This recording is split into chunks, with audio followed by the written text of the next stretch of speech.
জিনিস, আমার বাবা নেই, আজকে 17 বছর। বৃদ্ধ মা আছে।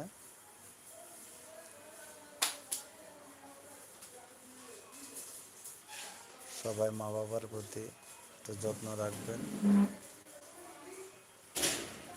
অহংকার করবেন না, মা বাবার প্রতি সম্মান দিয়ে চলবেন। আলহামদুলিল্লাহ। ওয়ালাইকুম আসসালাম।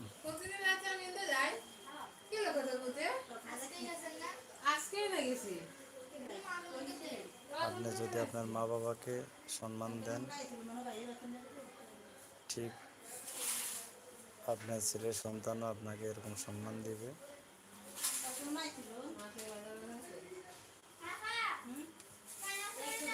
মা এমন এক জিনিস, পৃথিবীতে অমূল্য রতন।